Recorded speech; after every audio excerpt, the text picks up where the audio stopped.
शासक है वो शासक का नाम जलालुद्दीन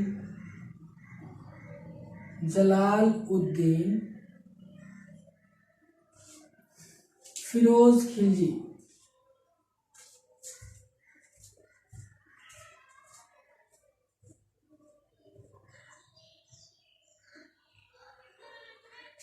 इनके एक भाई का भी नाम हम याद रखेंगे, थोड़ी कुछ समझाने के लिए मैं उसको पहले से लिख दे रहा हूं।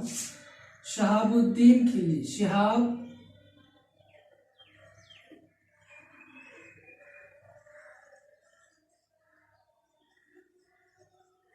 शहाबुद्दीन खिलजी। ठीक है, ये दोनों भाई हैं। जलालुद्दीन फिरोज का जो शासन है वो 1290 से 1296 तक है, यानी 6 वर्षों का इसका शासनकाल रहेगा। ठीक है, लेकिन ये शासक कैसे बना इसको भी हम समझेंगे। साथ ही साथ इसके बाद हम अलाउद्दीन को भी थोड़ा सा लेके चलेंगे साथ में, फिर वो सेपरेट मैं आपको अलग से बताऊंगा उसको। ठीक है, जलालुद्दीन फिरोज खिलजी को खिलजी वंश का संस्थापक कहा जाता है। साथ ही साथ लिखते रहे खिलजी वंश का संस्थापक।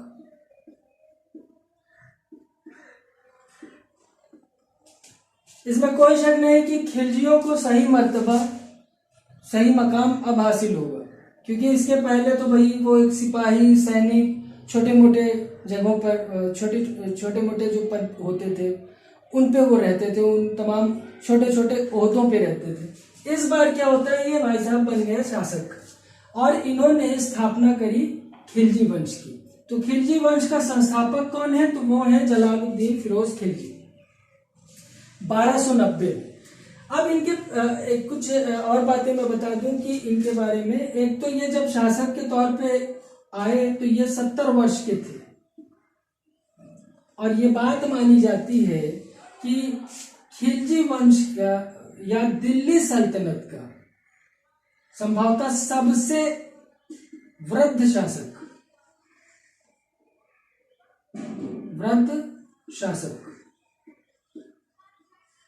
ठीक है, सबसे वृद्ध शासक 70 वर्ष। ठीक है, 70 वर्ष के थे ये जब ये दिल्ली सल्तनत में ये आए। ये देखिए, जब बलबन शासन कर रहा था ना, तो बलबन जब शासन कर रहे थे उसके समय पर ये सैनिक के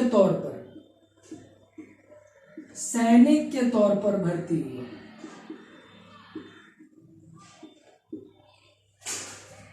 जलालुद्दीन फिरोज खिलजी की हम तब की चर्चा कर रहे हैं जब वो 70 वर्ष का है। ये तो बहुत पहले आता है, काफी पहले आता है, बलबन के जमाने में। और इसने सैनिक के तौर पर यकीन मानिए 22 युद्धों में हिस्सा लिया।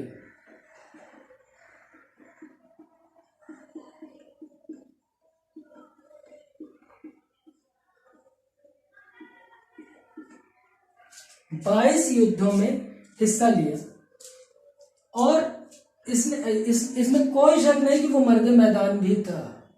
वो सिर्फ वैसा वाला शासन नहीं था जो हुक्म देता था और मैदान में नहीं होता था। इसने यही कि जिंदगी के अप्स एंड डाउन सब कुछ देखे हुए थे। ठीक है, एक सैनिक से एक शासक का जो सफर है वो इतना आसान था नहीं। जब कैकुबात का शासन चल रहा था, तो उसने इनको जो है शाइस्ता खां की उपाधि दी थी। शाइस्ता खां। अच्छा, खान और खां में फर्क है। खां मीन सरदार होता है। ठीक है, जैसे चंगेज खां, बहुत सारे लोगों को मेरा खुद भी तजुर्बा है इस चीज को लेके कि अक्सर लोगों को ये लगता है कि चंगेज खां वॉज अ मुस्लिम, जो कि एकदम ही बकवास है ना। शाइस्ता खां, ये उपाधि इसको दी इसने।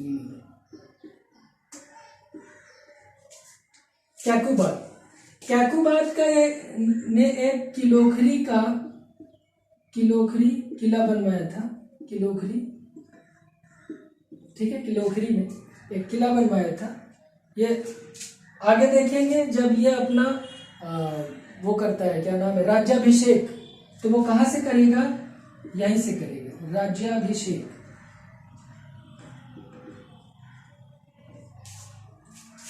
ठीक है। बाद में क्या करता है, जो क्यूमर्स है ना,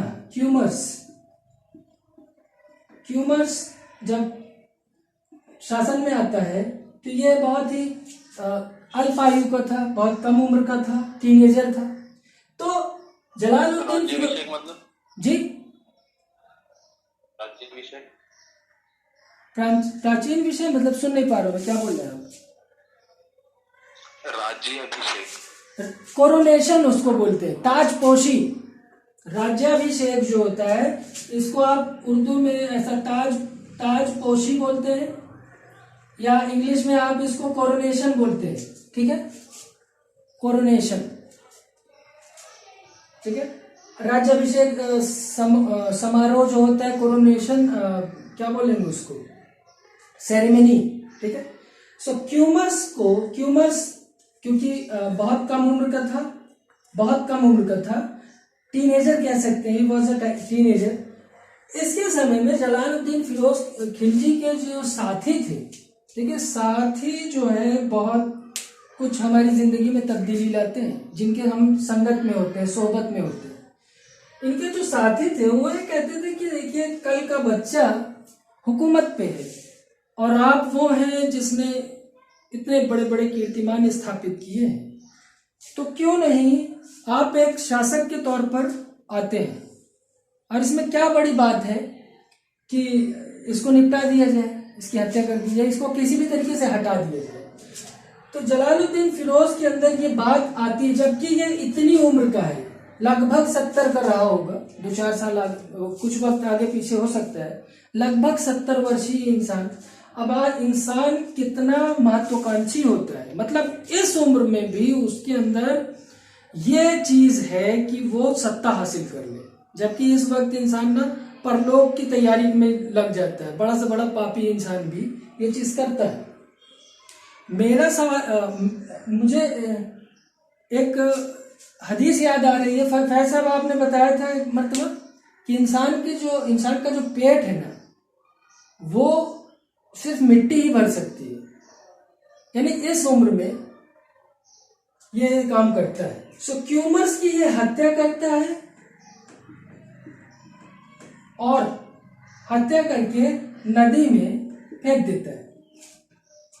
ऑब्वियस सी बात है कि दिल्ली की जो आवाम है, दिल्ली की जो जनता है, वो नाराज होगी। दिल्ली की जनता वो नाराज हो जाएगी, खफा हो जाएगी, क्रोधित हो जाएगी। अब जब ये होगा तो इसका ख्याल जो है, इस बात का पूरा ध्यान रखता है कौन, जलालुद्दीन फिरोज खिलजी। किसका ख्याल रखता है, दिल्ली की जनता का।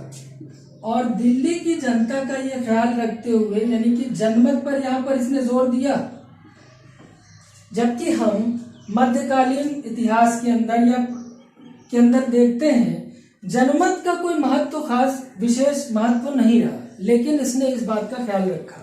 ठीक है। अब इसके बारे में एक भी स्टेट, जी, पब्लिक ओपिनियन, पब्लिक ओपिनियन, ठीक है, कि लोग नाराज थे। इस बात का ख्याल रखते हुए इसने फौरन उसी वक्त खुद को शासक डिक्लेयर नहीं किया। शासक खुद को वो उसी वक्त राज्याभिषेक करा सकता था, कहीं ना कहीं इंतजार में था कि लोगों का थोड़ा सा गुस्सा ठंडा हो, और कुछ वक्त के बाद वो फिर अपने आप को, अपनी ताजपोशी कहाँ कराएगा, किलोखरी किले में, जिसको कि कैकुबाद ने बनवाया था, और कैकुबाद का ही लड़का था क्यूमर्स। ये बात हम लोग ऑलरेडी कर चुके हैं। अब देखिए इतिहास में हमको दो बातें मिलती हैं। जब आप मेडिकल हिस्ट्री पढ़ रहे होते हैं तो वहां पे आपको दो बातें मालूम चलती हैं। एक कि जलालुद्दीन फिरोज खिलजी के बारे में ये कहा गया कि भाई ये एक ऐसा शासक है, या फिरोज ने अपने शब्दों में ये कहा कि भाई मैं मुस्लिम रक्त बहाने का विरोधी हूं, यानी मैं रक्त नहीं बहाऊंगा, मुसलमानों की हत्या करना मैं ये जुर्म नहीं करूंगा। एक तो ये स्टेटमेंट। इसके अलावा इसके बारे में एक बात और कहा जाता है कि ये बहुत ही उदार थे, लिबरल थे, ठीक है, फंडामेंटलिस्ट या बहुत एग्रेसिव नहीं थे, खून खराबे से बचते थे, ऐसा कुछ। अब ये शायद इस उम्र पे इन्होंने जरूर कहा होगा सत्ता पे बैठने के बाद, क्योंकि उसके पहले ह्यूमर्स की हत्या कौन करते हैं? ये खुद करते हैं। तो ये बात तो इतिहास में हमको, और वैसे भी मैं आपको बता दूं, इतिहास कोई चेस बोर्ड नहीं है कि जिसमें हम काला सफेद देख रहे होते हैं। जैसे हर शख्सियत में अच्छाई बुराई दोनों चीज। अब जब दोनों बातें आएंगी तो ये बात याद रखें कि कहीं पर इसके बारे में अच्छाई भी मिलेगी और कहीं पर इसकी बुराई भी मिलेगी। चलिए इतिहास को छोड़िए, हम अपने गिरेबान में झांक कर देखें तो पाएंगे कि हम में अच्छाई और बुराई दोनों है। तो ऐसा बहुत बड़ा काम नहीं है कि इतने साल पुराने वाले को ही हम सिर्फ बुरा या अच्छा। हम इंडियंस का एक प्रॉब्लम रहा है, या तो हम किसी को हीरो बना देते हैं या फिर किसी को, ऐसे नहीं होता, ठीक है। हर किसी में कुछ ना कुछ अच्छाई है, कुछ ना कुछ बुराई है। तो ये होता है, हम ह्यूमन बींग्स के साथ ये चीज है। अब इसकी, जैसे कि हम कई बार देखते हैं, मिडिवल हिस्ट्री में ही देखते हैं कि मध्यकालीन भारत के इतिहास में ही हम कई बार देखेंगे कि अपने भाई की कोई हत्या करता है, अपने बेटे की कोई हत्या कर देता है, कोई अपने बाप की कर देता है। तो मेरा ऐसा तजुर्बा रहा है कि इतिहास को लेकर, कि इतिहास को उसके कालखंड में जाकर देखिए, उसके वक्त में जाकर देखिए। वो चीज आज हमको भले अजीब लग रही हो। अब जैसे चंगेज खान ने लोगों का कत्ल किया, लेकिन अगर वो नहीं करता तो उसकी भी हत्या हो जाती। क्यों? क्योंकि उसके फादर के साथ क्या किया गया था। तो हम ये चीज, मतलब इतिहास को उसके समय में जाकर देखेंगे, तब इतिहास की एक बेहतर सुलझी हुई समझ हमारे अंदर डेवलप हो पाएगी। हम लोग क्या करते हैं ना कि सीधा देखा हमने कि फला ने हत्या की, वो बहुत बुरा था, ठीक है। अब जैसे दारा शिको, जो कि इंडिया में उसको हीरो की तरह पोर्ट्रे किया जाता है, औरंगजेब को एक विलेन के तौर पर, ये बहुत आगे का विषय है, हम लोग देखेंगे इसको। दारा शिको और औरंगजेब की जो जंग होती है, अगर औरंगजेब ये उसको नहीं हटाता तो क्या दारा शिको उसको नहीं मार देता? बात समझने का प्रयास करें, इतिहास को उसके समय में जाकर देखें, उस समय जो परिस्थितियां रही होंगी, और सत्ता का लोभ आज भी है, तब भी था। तो ये बहुत बड़ी चीज नहीं है, ठीक है। आगे बढ़ते हैं। सो इनके बारे में उदारवादी जो इनकी छवि रही, उसके अलावा ये भी हम देख रहे हैं कि क्यूमर्स की इन्होंने हत्या की। अब देखिए, इस संसार का एक बहुत इंटरेस्टिंग फैक्ट है, इस दुनिया की एक बहुत विशेष बात बताऊं आपको मैं, जो हम करते हैं ना वो चीज हमको आगे दिखती है। आप अक्सर और बेशतर शासकों के बारे में ये देखेंगे कि उन्होंने दूसरे की हत्या करके सत्ता हासिल की, बाद में उनके साथ भी ये चीज रिपीट होती है। तो ये चीज इनके साथ भी होती है। अब ये कैसे होता है, इसके बारे में हम आगे देखते हैं। तो ये रही बात जलालुद्दीन फिरोज खिलजी के बारे में। यहां तक आई होप कि हम अभी शुरुआती बात कर रहे हैं, इनके साथ हम ये देख रहे हैं कि जलालुद्दीन फिरोज खिलजी यहां तक पहुंच चुके हैं, यानी दिल्ली की जनता को पहले मतलब राजी करते हैं, उसके बाद अपना राज्याभिषेक कहाँ करेंगे? किलियोखरी किले के अंदर, ठीक है। आगे बढ़ते हैं। उससे पहले थोड़ा सा इनके बगल में ही देख लें, यहाँ पास में ही देख लें। इनके भाई का नाम मैंने लिखा शहाबुद्दीन खिलजी। इनके यहाँ एक बेटा पैदा होता है, उसका नाम है अली गुरशास्प, ठीक है। कहीं पे गुरशाप भी लिखा रहता है। ओके, सो ये घटना है 1266 से 67। 1266-67 के में जो है इनको एक बेटा होता है, इनका एक पुत्र होता है अली गुरशास्प। यही शख्स आगे चलकर अलाउद्दीन खिलजी के नाम से जाना जाता है। अलाउद्दीन खिलजी के नाम से जाना जाता है।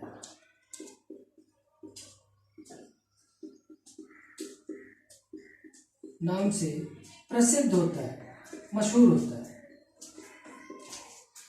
अब इनकी आकस्मिक मृत्यु हो जाती है।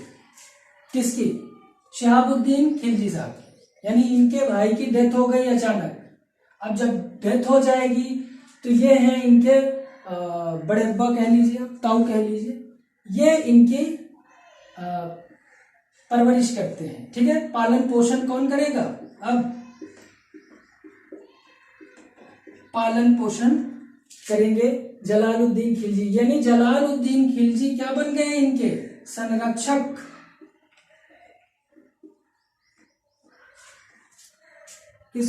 किसको संरक्षण दे रहे हैं? जलालुद्दीन फिरोज खिलजी अली गुरशास्प या अलाउद्दीन खिलजी को।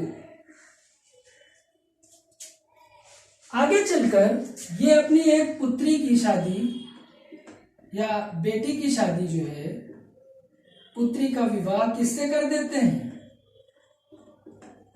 अपने भतीजे से, अली गुरशास्प से।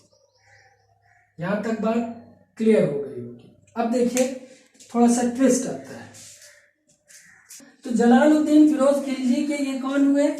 दामाद भी हुए और भतीजे तो थे ही। सो दामाद और भतीजा दोनों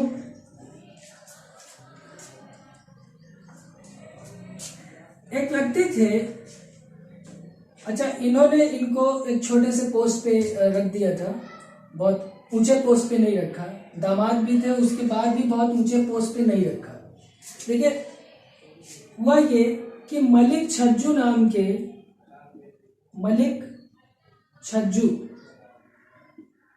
नामक एक सूबेदार थे। ठीक है, मलिक छज्जू नामक सूबेदार थे। उनके और ये कहाँ के सूबेदार थे?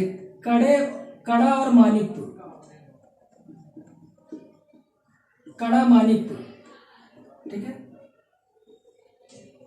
कड़ा मानिकपुर मध्यकालीन भारत में इस क्षेत्र को हम कड़ा मानिकपुर के नाम से बहुत बार पढ़ेंगे, ठीक है, या कई बार पढ़ेंगे। इसी क्षेत्र को हम प्राचीन इतिहास में कौशाम्बी के नाम से जानेंगे।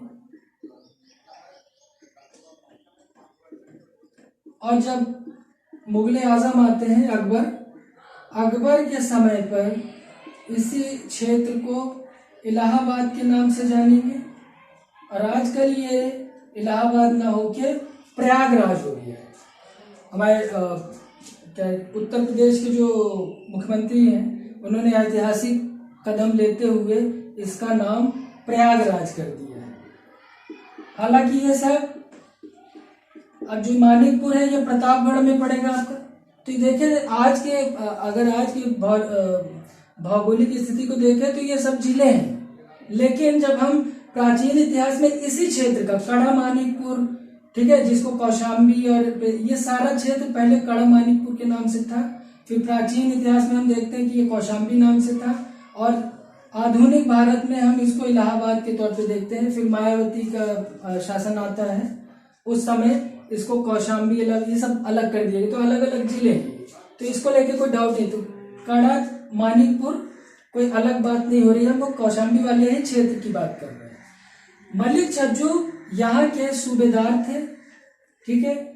इनको हटाकर जलालुद्दीन फिरोज खिलजी किसको? अलाउद्दीन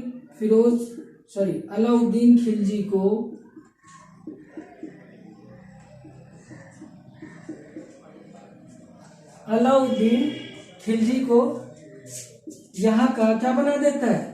सूबेदार बना देता है। सूबेदारी किसकी हो गई?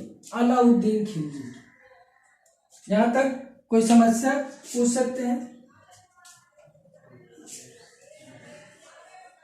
ये अलाउद्दीन का पैदा होने का साल 68 है या 66 66, 67।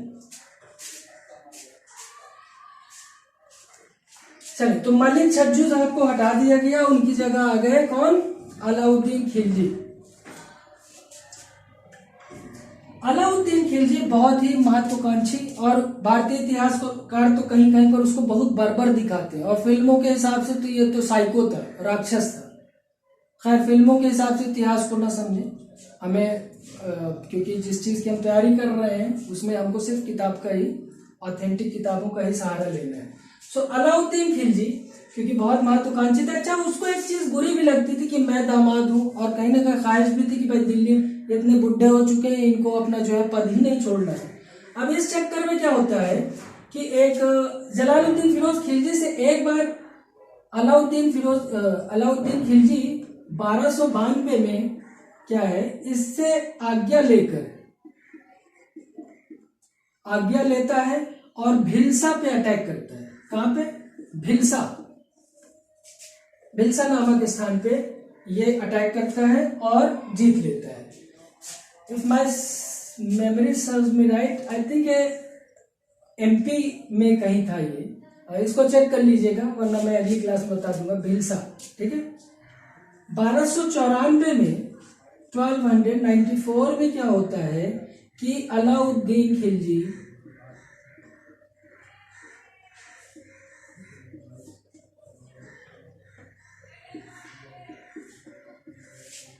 ठीक है, ये देवगिरी पे हमला करता है। उस वक्त राजा थे, यादव वंशी राजा थे रामचंद्र, यादव वंशी राजा थे रामचंद्र, ठीक है, यादव वंशी। इनको ये हराता है और हराकर अपार संपत्ति, अकूत संपत्ति वहां से बटोरता है। अब संपत्ति तो बटोर ली, आज्ञा इन्होंने इस बार ली नहीं। किससे?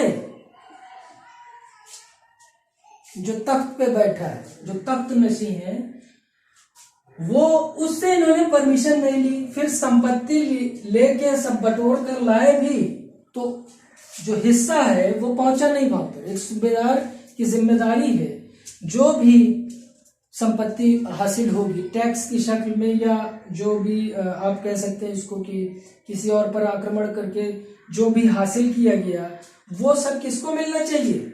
जाहिर सी बात है जो मुखिया है। लेकिन ये इसमें बंटवारा नहीं करते। अब जब बंटवारा नहीं करते तो ये भी नाराज, जबरदस्त नाराज। इसके बाद इनको यही जो कड़ा मानीपुर जो स्थान बताया मैंने, ये यहाँ मिलने आते हैं। मिलने क्या आते होंगे, बल्कि इनको दोनों के इरादे अलग थे, कुछ नया करना चाहते थे।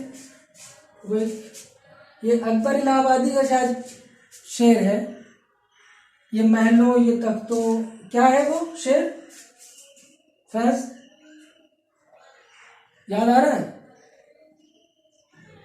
ये महलों ये तख्तों ये, हाँ, ये महलों ये तख्तों ये ताजों की दुनिया, ये दुनिया अगर मिल भी जाए तो क्या है। ठीक है, इस चक्कर में ये सब पूरी मेडिवल हिस्ट्री यही है। ठीक है, यहाँ पर यही सब हो रहा है। खैर, इनको निपटाया गया इनके जरिए। कैसे? तो ये आए, इनको आना पड़ा कड़ा मानीपुर।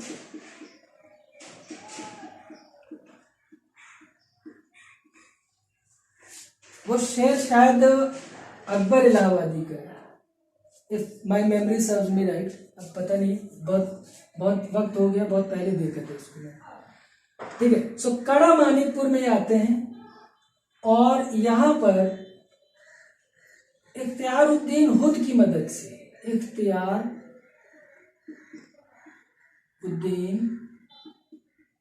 हुद की मदद से